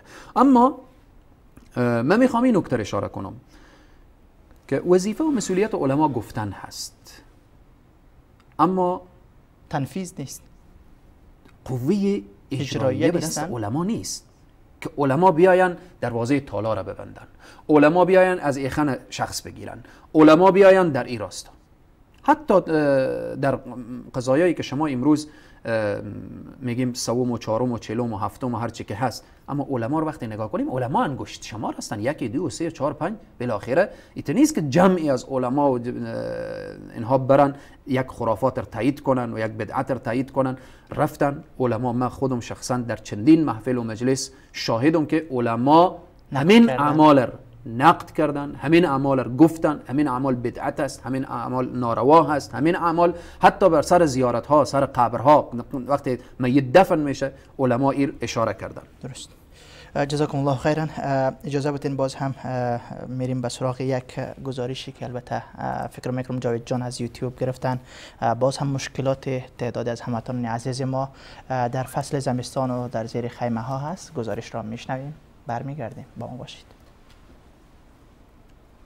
در این کف کمپ بیجا شدگان داخلی که در ولسوالی بگرامی ولایت کابل موقعیت دارد در حدود 200 فامیل بیجا شده از ولایات مختلف در زیر خیمه و کلبه های موقتی گلی زندگی می نمایند. عبدالله در این کمپ در زیر یک خیمه به همراه 3 طفل و خانمش زندگی می نماید. با داخل شدن در این خیمه اثرات نم و رطوبت به شدت دیده و محسوس می شود. در زیر خیمه یک صندلی کوچک نیز وجود دارد ولی صندلی کاملا سرد است. عبدالله و 3 طفلش ترجیح می دهند که بیرون از صندلی بنشینند. دیدن نمیچه که اینمی تر میشه دیگه سرد میشه باز داخل. این تو نمیچه که مثلا بچه منتها یعنی یا که تر شد دیگه داخل یخ میشه که هرچه قاطش میکنی هیچ در زیر صندلی میشه. عبدالله از بیکاری نیز شکایت دارد. کمک هایی که از سوی مؤسسات برایشان داده شده به هیچ عنوان بسنده برایشان نمی باشد. توقع اینی داریم که تقریبا کمک مثلا اول از امی احتیاجی و بدبختی در زمستان تا بالا مشکلی که دارن در فکرشان باشه. در این کمپ یک تعداد از بیجا شدگان در یک تعمیر دولتی نیز زندگی می نمایند. ولی آنها نیز مانند خیمه نشینان از تهدید چکک برف و باران در امان نیستند. در اینجا یک تن از بزرگان کمپ اطفالی را برای ما نشان دادند که به دلیل سردی هوا سینه بغل شده بودند. نمی خورده ریزه کلش در سینه و بغل سرما خورده است، از خونکی را یخ است و خانهشان گرم نمیشه. اینمی خانه‌ای که بدر اینمی طرف خیمه نشین است، اینیا کلش در بین لای زندگی میکنه. اینمی ریسفید است سایکو که بدر مقصد سینه‌ش گرفته است که هر قدر تداوی پیسه هم نداره بیچاره که تداوی خود بکنه. یک میسفید دیگه سینه و بغل بود، بدر گل شاو شخ شده بود که یک وقت بچه‌ش آمد که بیا کلیم ما رفتم که مرده بود. دیگه اینمی مشکلات برادر سر این مردم است. برای باشندگان این کمپ 3 بار کمک های مواد غذایی و البسباب توزیع گردیده، اما به گفته باشندگان این کمپ مواد کمکی نه کافی بوده و نه هم کیفیت خوب داشت. با تنخوازی است که اگر ما را دولت یک جای خوبش ما را بده ما میریم، ما در اینجا نمی باشیم. ما قریب 200-400 نفر روشتو که کلان اینجا هستیم. وزارت امور مهاجرین و عودت کنندگان میگوید در سرتاسر افغانستان 80,000 فامیل بیجا شده وجود دارند که اکثر آنها در یک حالت رقتبار زندگی می نمایند. کمک ها به همراه بیجا شدگان کافی نمی باشد. وزارت مهاجرین میپذیرد که اطفال خردسن در خیمه ها با تهدید شدید سردی هوا روبرو می باشند. باز هم سلام عرض میکنم خدمت شما بیننده های عزیز و گرامی. گزارشی بود البته در مورد بیجا شدگان داخلی. دیدین وضعیتشان را در این فصل سرما و در میان برف ها که چگونه میگذشت. جناب مولانا، شما گفتین که این رسم و رواج های غلط و مصارف بیجا و هنگفتی که در این راستا میشوه و برای فقرا و مستمندا چیزی هم نمیرسه. حالا این طرف یا این شخص که میخواد به نام پدر و مادرش خیرات یا صدقه انجام بده یا مراسم ختم قرآن میگیره و غیره، میخواد خرج بکنه، میخواد صدقه بده، میخواد خیرات بکنه، اما به این راه و روشی که رفته شما گفتین که این درست نیست. پس او چی بکنه؟ در کجا مصرف بکنه این پول؟ مختصرا که وقتی بیننده های ما شروع میشه. اولا ببینیم شما وقتی قضایای صدقه میایه برای اموات و اینها، حتما لازم نیست که شخص مجبور باشه برای قرض بکنه و بالاخره خیرات بده. درست. دعا کنه. رسول صلی الله علیه و سلم میفرمایند که برای بهترین صدقه جاریه اولاد صالحه که بعد از سر میت برای از دعا کنه و دعای مؤمن در حق مؤمن قبول میشه. ربنا اغفر لنا ولاخواننا الذين سبقونا بالايمان ولا تجعل في قلوبنا غلا للذين امنوا ربنا انك رؤوف رحیم. دعا برای اموات داشته باشه. اما بالفرض یک شخص تاجره، پول داره، سرمایه داره، میخواد حال ختم قرآن کنه، میخواد که به نام ختم قرآن، اما همین پول ختم قرآن ما برای دوستا و عزیزا به عنوان یک پیشنهاد و به عنوان یک خیرخواه به عنوانی که همین پول به مستحق برسه و همچنین اجر و ثوابی به میت برسه. درست. اجر و ثوابی چه کار بکنه؟ همین پول ختم قرآنی که در نظر گرفته که بالاخره در یک تالار این پول رو به مصرف برسانه، همین حالا دوست داره طعام بده، خوب گپیه، دوست داره اینا رو بپزه، بهترین کاریه. برای همین در محل فقرا فقیر نشین همونجی خوب پلاور بپزه تا فقرا نوش جان بکنن. با شکم سیر. این برمو محل. کار دوم یا این که همین پول ختم قرآن برنج و روغن و خشکه بگیره به دروازه خانه فقرا توزیع کنه که مو فقرا با زن و بچه خود آرام و راحت. سوم جناب استاد چند نکته اشاره میکنم انشالله که وقت بدیم، چون پیشنهادایی که بشه که دوستا امیدواریم که همینا تطبیق بشه. سوم همین پول ختم قرآن رو گرفته بره به یک شفاخانه دوا بگیره در همین فصل زمستان یا در فصل دیگری، دوا بگیره به مسئول شفاخانه بگه که فقرایی که پول ندارن دوا اینا از این درک اجرا بکن. شما ببینیم که این دوا وقتی به او فقیر برسه ارواح و میت شاد میشه، خوشحال میشه، الله سبحانه و تعالی او مورد رحمت و مغفرت خود قرار میده. با همین پول ختم قرآن شخص میتونه همین پول بره قلم و کاغذ و کتاب بگیره برای فرزندان فقرا توزیع کنه که از 1 سال کامل بچه فقیر راحت باشه که من قلم و کتابچه و چی دارم و بالآخره در این راستا میتونم کامل و بر راحت کامل من درس بخوانم. با همین پول ختم قرآن شخص میتونه بره مسجد بسازه، مدرسه بسازه، پل بسازه، پلچک بسازه، راه آباد کنه تا صدقه جاریه باشه. شاید یک پولی باشه که مسجد ساخته نشه، مکتب و مدرسه ساخته نشه. ما مساجد و مدارس و مکاتبی داریم که تخریب شده نیاز به اعمار داره. ما مثلا جایی داریم که چای آبیه نیاز به این داره که او ترمیم بشه و بالاخره او دوباره حفر بشه. همین ها رو این کارها رو انجام بده تا صدقه جاریه باشه به اون میت و در اینها. به همین پول ختم قرآن 3 روز و 40 روز و 4 ماه و بالاخره سالگرد و اینها شخص میتونه 5 تا 4 تا معتادی که خانوادی از او تکلیفن زیر تداوی بگیره و بالاخره وقتی این تداوی شد چقدر اجر و ثواب و اینها. با همین پول ختم قرآنی که امروز با نام و با شأن و با شوکت و به خاطر فخر فروشی اگر به خاطر الله میخوای انجام بده چه کار بکنه؟ دوره های تفسیر، حدیث، سیرت رسول صلی الله علیه و آله در مساجد برگزار کنه. جناب حضرت مولانا شما مفسریم، بیاییم 40 روز 4 ماه 2 ماه 3 ماه در این مسجد شما تفسیر درس بدیم، این مبلغ از خود شما، این تفاسیر خریده بشه، این هدایا گرفته بشه در شاگردایی که حضور پیدا میکنن به اینها. درباره سیرت مسابقات برگزار بشه، اشخاصی که 5 نفر 10 نفر از بین اینها قرعه کشی بشه، برای از اینا از همون پول ختم قرآنی که گرفته بودن که 3 و 4 و 5 و 10 بدن، برای کسی که سیرت رسول الله به وسیله همین پول یاد بگیره، کسی که به معنا و مفهوم قرآن به وسیله این پول آشنا بشه، کسی که رسول الله صلی الله علیه و سلم به وسیله این پول بشناسه، چقدر اجر و ثواب و پاداش. همچنین با همین پولهای ختم قرآنی که امروز برگزار میشه برون در یک مدرسه شخص بگه برای مدیر مدرسه داخل این مکتب مسابقات قرآنی سیرت رسول صلی الله علیه و سلم برگزار بشه، 10 نفر از شاگردای ممتاز این مدرسه و این مکتب به ما معرفی بشه که ما برای اینا جوایز بدیم. برای اینا بالاخره اگر به وسیله این پول این شاگرد برجسته میشه و در این راستا چقدر اجر و ثواب. ما شاگردای داریم که دوست دارن تحصیل برن خارج از مملکت.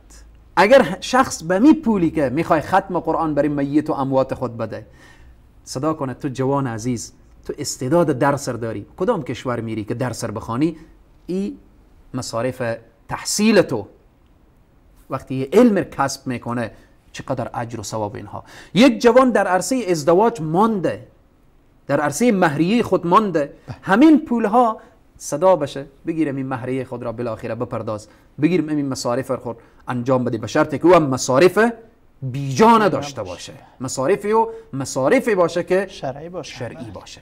و همچنین نکته اخیر این میخوام، به همین پول ختم قرآن به بعضی از مکاتب و مدارسی که خواهرها هستن برای مدیر مدرسه گفته بشه که در هر ماه و در هر 15 روز یک مرتبه مسابقه بالاخره شکلی باشه که محجب ترین یعنی با حجاب ترین دختری که داخل این مدرسه و مکتب داخل شده 4 نفر 5 نفر از با حجاب ترین از اینا به ما معرفی بشه که برای از اینا هدایا داده بشه، جوایز داده بشه که اینها در حقیقت. شما ببینید سطح فرهنگ چقدر بالا میره، دین مبین اسلام چقدر بالاخره از صدها مشکلات دیگه ما نجات پیدا میکنیم.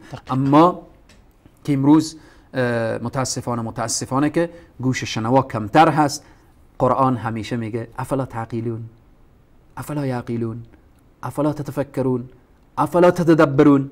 من مطمئنم که این حرف ها هر انسان عاقل، هر انسانی که دارای تفکر و تعقل و اندیشه باشه تصمیم میگیره که ختم قرآن من باید چنان باشه که خدا و رسول راضی باشه، چنان ختم قرآنی باشه که چنان جای من مصرف کنم که چند سال صدقه جاریه باشه برای اموات و همچنین سبب بشه که ارتقای سطح علمی جامعه، سطح فرهنگی جامعه، سطح دانش جامعه، دینی جامعه بالا بره و ارتقا پیدا کنه. انشاءالله. تشکر، سلامت باشید. جزاکم الله خیرا. بیننده های زیاد پشت خط داریم، اجازه بدین بریم به سراغ بیننده ها. اولین بیننده رو من به اجازه شما میگیرم. بله، سلام علیکم و رحمت الله. و علیکم سلام و رحمت الله و برکاته. موضوع برنامه ما بود با فقرا در زمستان. در این موضوع گفتنی اگر دارید، پیامی دارید، میشنویم. زمستان اول سلام خدا به مولوی صاحب و تمام بیننده عزیز و کارکنان شبکه سال هفت میرسانم. و علیکم خدا السلام. کنه که قبول فرماید. و علیکم السلام و رحمت الله و برکاته. برادر محترم، خوب مولوی صاحب میفهمن که زمستان زمستان سرد پیش رو داریم. در افغانستان میفهمیم که مردم های زیادی رو به فقر هستن و سرپناه ندارن و چوب و خشاک زمستان ندارن. بله. اما قسم ضرورت برای هر چیز زمستان دارن دیگه. دقیقاً.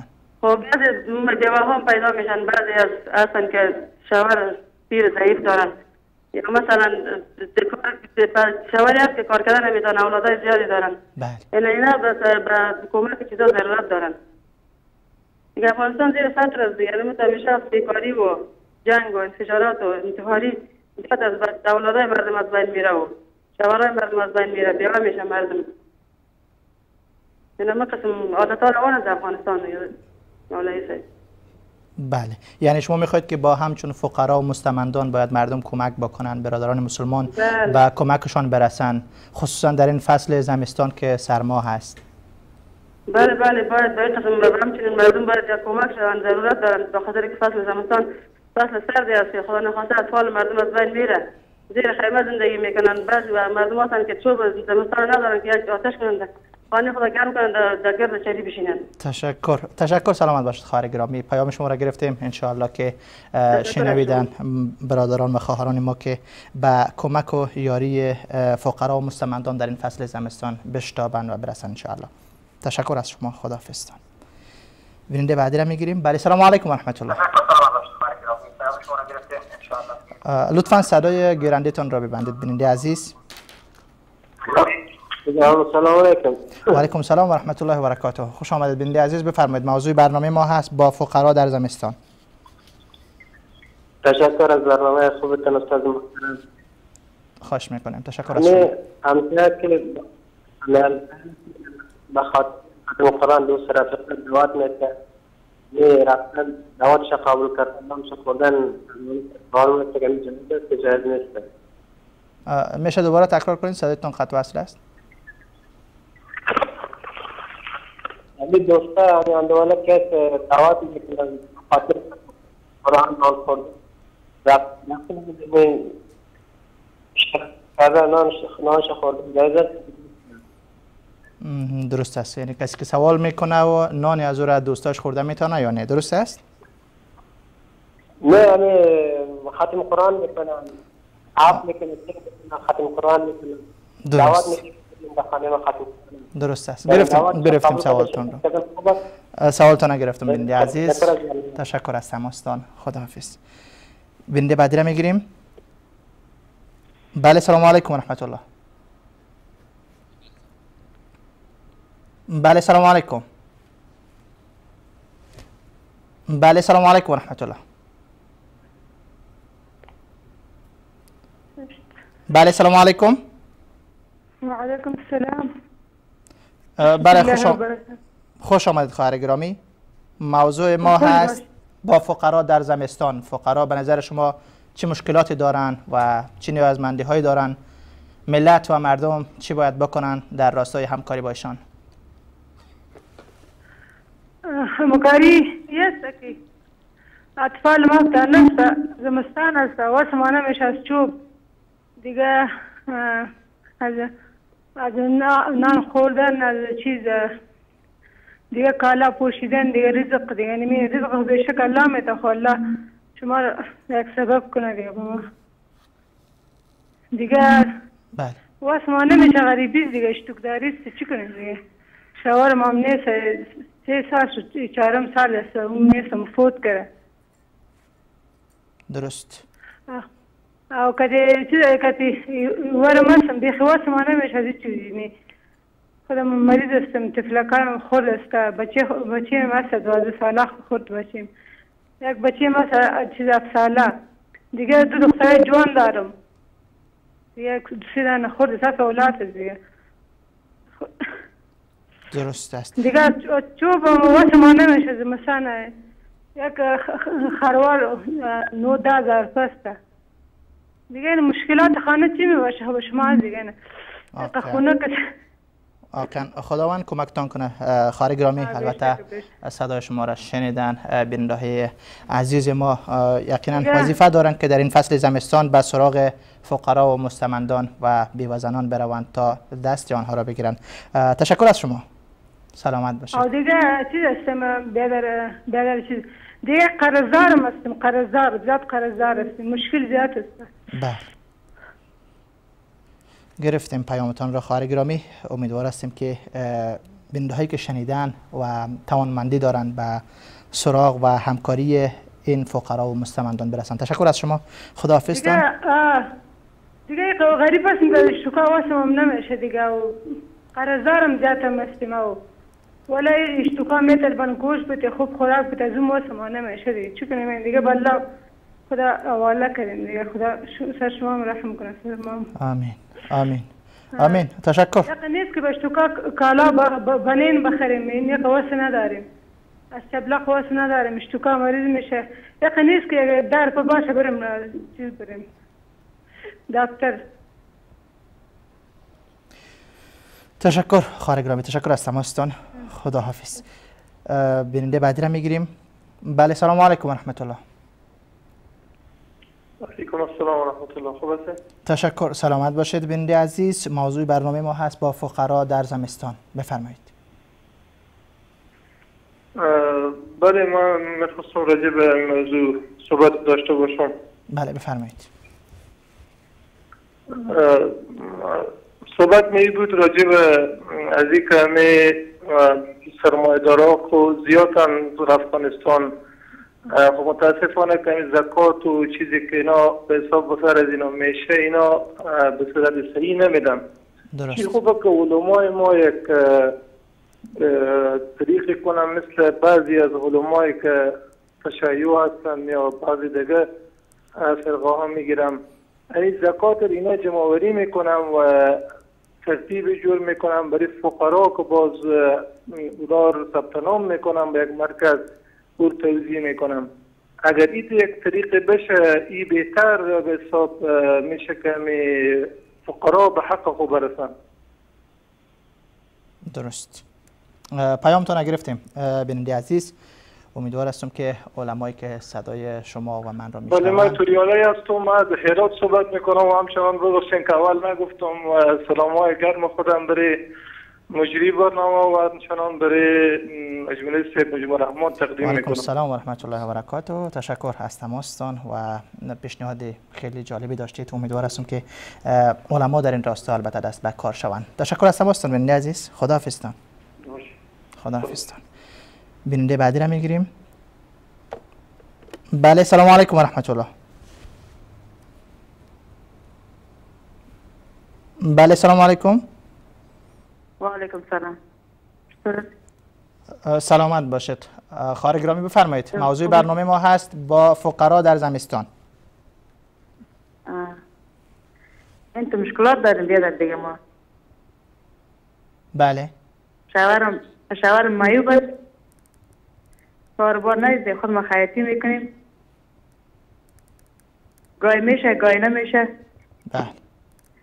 این زمستان هم هوا یخ است دیگه، خرچی مرچی هم کم است، نیست خرچ.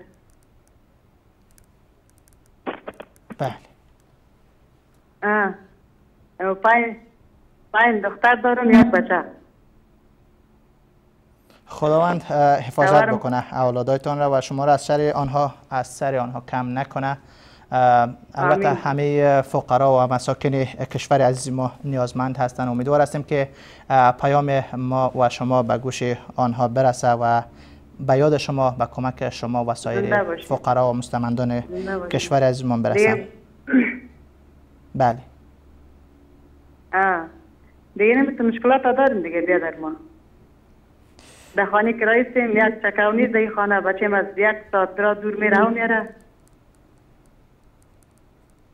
2 ساله بچه‌م هست. درست. دیگه تو گاهی خیاطی میشه، گاهی خیاطی نمیشه، دیگه کس میاره کس نمیاره، این تو مشکلات داریم دیگه در خانه دیگه. تا حال کسی به کمک شما آمدن؟ کسی تا حال به کمک شما آمدن در این فصل زمستان؟ نه کس نامد. خداوند کمکتان کنه خواهر گرامی. امیدوار هستیم که گوش‌های شنوای مردان و خواهران بیدار و مسلمان و متدین ما بشنوند و بشتابند به کمک و همکاری برادران و خواهرانشان در این فصل سرمای زمستان. تشکر از شما، تشکر از تماستان. خداحافظ. تشکر از شما. تشکر از شما. خداحافظتان. بیننده بعدی را میگیریم. بله، سلام علیکم و رحمت الله. الو. بله، سلام علیکم. سلام علیکم استاد رحیمی عزیز. و علیکم سلام و رحمت الله و برکاته. بیننده عزیز، موضوع برنامه ما هست با فقرا در زمستان. در این موضوع پیام یا گفتنی اگر دارید خدمتتان هستیم. بابت موضوع برنامه شما و همه برنامه‌های خوبتون خیلی تشکر میکنیم و همچنین سلام تقدیم میکنیم به بله. تماسشان قطع شد. بیننده بعدی را میگیریم. بله، سلام علیکم و رحمت الله. سلام. و علیکم سلام و رحمت الله و برکاته. بیننده عزیز خوش آمدید، بفرمایید. موضوع برنامه ما هست با فقرا در زمستان. بله، سلام علیکم. ما از جرمنی تماس گرفتیم. بله. دیگه برنامه به نظر من موافقم هستم. در از باید دولت باید این کار رو باید انجام بده. بله.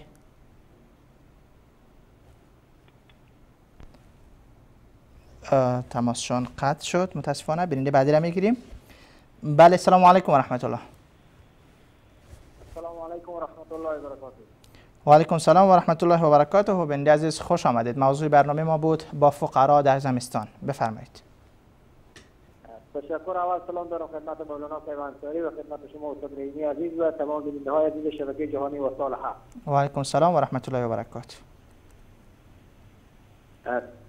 تشکر. واقعا یک موضوع بسیار خوب انتخاب کردیم در این فصل زمستان که ما در روز جمعه گذشته شاید یک اولین برف بودیم در افغانستان، بخصوص در شهر هرات خود. واقعا در شرایط کنونی مردم بسیار با فقر و بیچارگی زندگی میکنه. ما همه چیز ما امی علمای ربانی ما هستم، علمایی که حق برای مردم انعکاس میدم همینا هستم. ما دیگر کسی نداریم و از دیگر کسی هم پیروی نمیکنیم. چون پیامبر اکرم صلی الله علیه و سلم آخرین پیامبر بودن که از دنیا رفتم. العلماء ورثه الانبیاء، امی وارثین انبیاء امی علما هستند که باید مردم را از هر لحاظ بیدار بکنند. امروز در افغانستان خیلی مشکلات هست. امروز در افغانستان آنقدر مشکلات هست که بی حد و بی اندازه. تنها تجار عزیز و برای عزیز هستم که سال یک مرتبه ماه مبارک رمضان بیایم ما زکات بدیم، خیرات بدیم، کمک بدیم. در طول سال دیگه آنقدر نه به مدارس، نه به مکاتب، نه به فرزندان شهدا و معلولین هیچ کمک دیگه نداره. کمک برای مردم بسته میکنن. علمای ما باید بشینم تجار را بفهمونم که کمک که زکات که خور که میسنجیم، اما کل زکات خود که میسنجیم هر چی که میشه 10 لک میشه 5 لک از در اون فصل از بدیم. 5 لک از او را بندازیم به معامله بندازیم. در فصل زمستان آنچه که در وقتی که برف بر سر مردم فرود میآید یک منزقال را به 200 افغانی به فروش میرسانند ادعای کسانی که ظلم میکنن به مردم.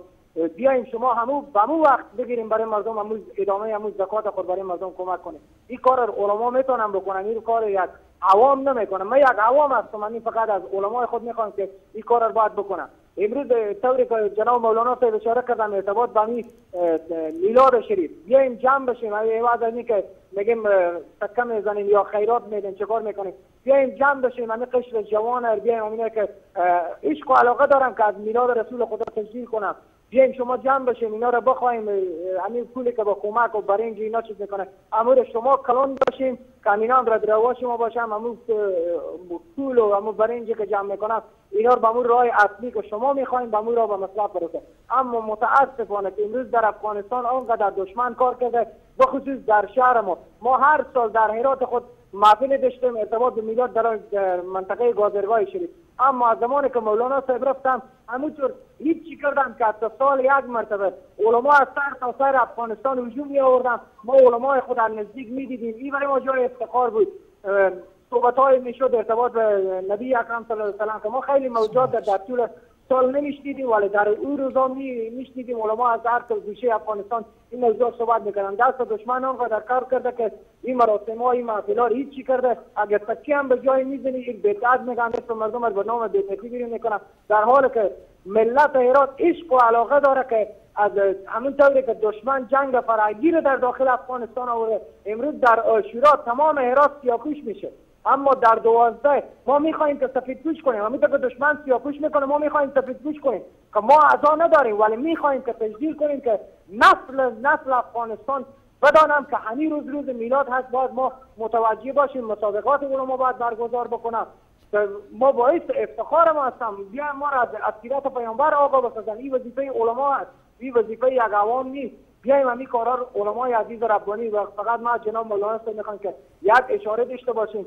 علمای هرات از زمان که مولانا صاحب از هرات رفتم وحدت در بینشان کم شده. خلاصه من میگم که وحدت کم شده. ایر میکوبه. اگر در یک منبر یک جوان با خدا خوش‌فروخته نبود گپ حق گفت، میگم او جاهل هست.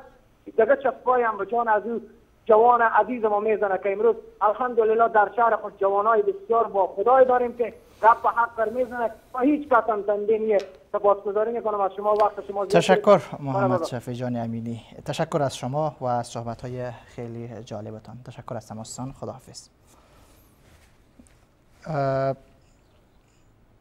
وقت برنامه ما رو پایان هست. بیننده دیگری رو وصل کردن. بله سلام علیکم و رحمت الله. بله سلام علیکم. بله سلام علیکم. خوب هستین؟ بله سلام علیکم و رحمت الله.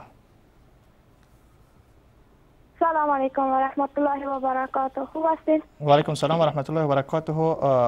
صدای شما خیلی پخش است، بلندتر صحبت کنید لطفاً. حالا درست است؟ بله خوش آمدید. بفرمایید. موضوع برنامه ما بود با فقرا در زمستان، که فقرا در این فصل سرما و در فصل زمستان چه مشکلاتی دارند، چه نیازمندی هایی دارند و جامعه چی باید بکنن. بفرمایید. درست است. ما وضعیت اقتصادی خود برات میگم که وضعیت اقتصادی ما خیلی ضعیف است که نه پدرم هست فعلا نه مادرم هست. پدرم فعلا ایران برای کار کردن رفته و مادرم مریض است. خیلی وضعیت اقتصادی ما ضعیف است که مادر ما مریض در شفاخانه است و برادرم خود ریزده است، نمیتونیم که برشان برسیم. همین وضعیت ما خیلی ضعیف است. پیام شما چی است؟ چه همکاری بکنن باید ملت مسلمان افغانستان؟ باید که کمک کنن که ما وضعیت ما خراب است و پدرم نیست. تا حال کسی به شما کمک کرده خواهر گرامی؟ بله نفهمیدم. تا حال کسی با شما کمک کرده؟ تا حال هیچ کسی با ما کمک نکرده. خواهر گرامی درست است، صدای شما رسید. یقینا بیننده هایی که صدای شما را شنیدن این مشکل شما و سایر فقرا و مستمندان هست در کشور عزیز ما. امیدوار هستیم که به کمک و یاری شما بشتابند و برسند. تشکر از تماستان. خداحافظ. تشکر از شما. تشکر. خداحافظتان. تشکر از بیننده عزیزی که تماس گرفتین و بیننده هایی که پشت خط ماندین و متاسفانه که وقت برنامه رو به پایان هست نمیتونیم تماس هایتان رو بگیریم. از تک تک شما عزیزان معذرت میخواهیم.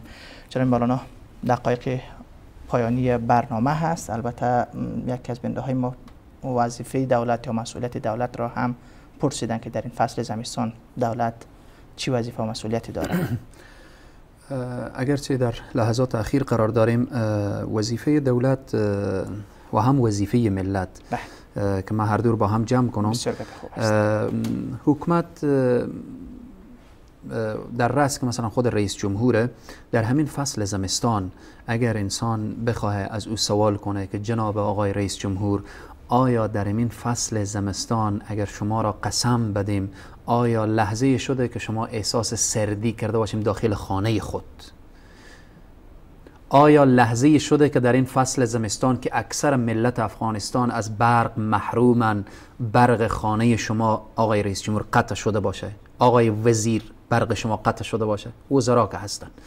پس به اینه که زمان حکومت درد ملت را احساس میکنه که مشکلات ملت را بفهمه، حکومتداران هم بفهمن. که متاسفانه که وقتی ما یه حرف میگیم شاید قدر فایده نداشته باشه، باز هم من اشاره میکنم که وظیفه و مسئولیت حکومت اینه که در قدم اول حال برای ملت، برای اینهایی که زیر خیمه هستن، باید فکر کنه اینها تا چی وقت زیر خیمه ها باشن، تا چی وقت آواره باشن، تا چی وقت بیجا باشن. باید برای از اینا جا، امکانات، خانه، بالاخره همه اینها رو باید تهیه کنه، باید آماده کنه. حکومت هست، نمیتونی برو کنار. اینا ملت تو هستن. به روز قیامت همین تک تک او طفلی که در زیر خیمه میلرزه او در حشر گریبانگیر رئیس جمهور میشه، گریبانگیر مسئولی که در اونجا مسئولیت داره. پس بناهن وظیفه حکومت اینه که اینها را جا بده، پناه بده، امکانات بده، خصوصا و بالاخص آنهایی که در زیر خیمه ها قرار دارن، آنهایی که در آوارگی و در بیچارگی و در اینها قرار دارن. راهی چیه؟ رئیس جمهور اعلان بکنه که در همین فصل ملت چنین مشکلی خورده، مناطق زیر برف افتاده، انسان‌هایی که زیر خیمه هستن. خود شخص رئیس جمهور با کل کابینه خب بگه یک ماه معاش ما لااقل از این فقرا. شما امروز ببینید معاشای دبل از رئیس جمهور گرفته تا بالاخره کابینه و تا مسئولین که هستن. بعد در کنار از این مسئله دسترخوان پولی که برای از اینا داده میشه، در کنار از این که به سفرهایی که چقدر نتیجه داره، چقدر نتیجه داده، پول چی در یک ماه رئیس جمهور بگه هیچ فردی حق نداره سفر بکنه، مصارف سفر به فقرا، هیچ کس دسترخوان پولی نداره، کل این ماه فقرا مهمان تو وزیرن، فقرا مهمان تو وکیلن، فقرا مهمان تو ولی و قاضی و فلان و فلانی که دسترخوان پولی داری. ببینیم چه مبلغ انگفت جمع میشه و برای فقرا و بالاخره درد فقرا دوام میشه. نکته دیگر این که کمک هایی که در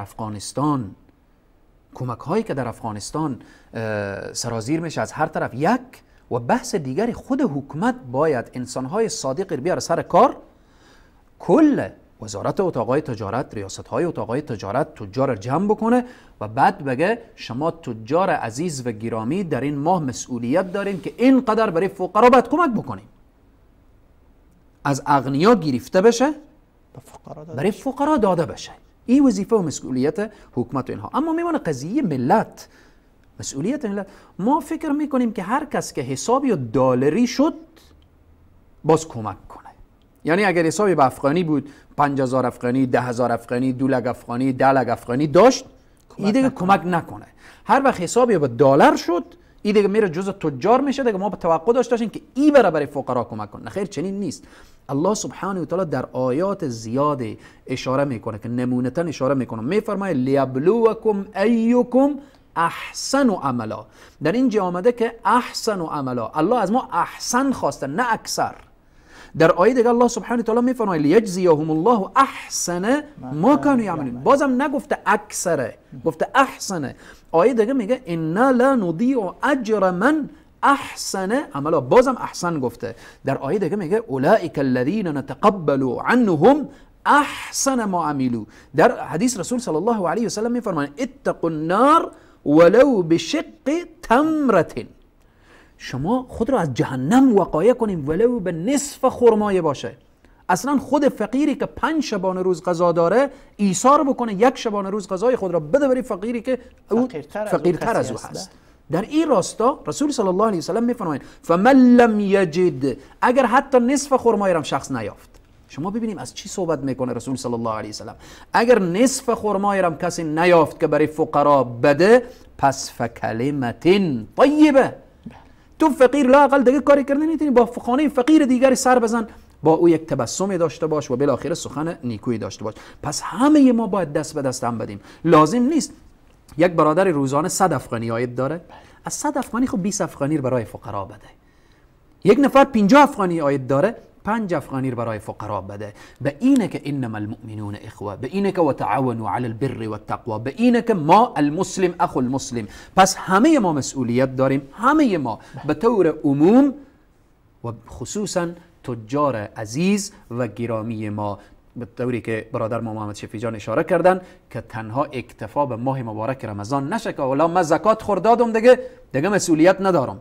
نه خیر، مسئولیت ما تا لحظه‌ای که در دنیا هستیم به اینه که اگر همسایه ما فقیره، رسول الله چی میفرمایند؟ اگر همسایه فقیر بود و گرسنه بود و شب گرسنه او سپری کرد و تو سیر خوابیدی، ایمان نداره او شخصی که سیر بخوابه و همسایه گرسنه باشه. پس امروز چگونه یک انسان سیر باشه، گرم باشه، راحت باشه، همسایه‌اش در زمستان و بالاخره همجوارش در زمستان. الله سبحانه و تعالی برای همه ما توفیق بده. در اخیر فقط سخن خود را با این خاتمه میدم که میگه بنی آدم اعضای یک دیگرن که در آفرینش یک گوهرن. چو عضو به درد آورد روزگار، دیگر عضوها را نماند قرار. تو که از مهنت دیگران بی غمی، نشاید که نامت نهن آدمی. موفق و پیروز و سرفراز سربلند باشید. الله برای فقرای ما توفیق صبر و برای اغنیای ما توفیق شکر عنایت بفرمایه. و السلام علیکم و رحمت الله تعالی و برکاته. و علیکم السلام و رحمت الله و برکاته. تشکر، جزاکم الله خیرا و بارک الله فیکم. تشکر از تک تک شما عزیزان بیننده تا این لحظات با ما بودید. همچنان تشکر ویژه دارم از همکاران عزیزم جاوید جان و فرید جان. همیشه ما عزیزان را به خداوند یکتا و یگانه میسپارم. الله یار و مددگارتان و السلام علیکم و رحمت الله و برکاته.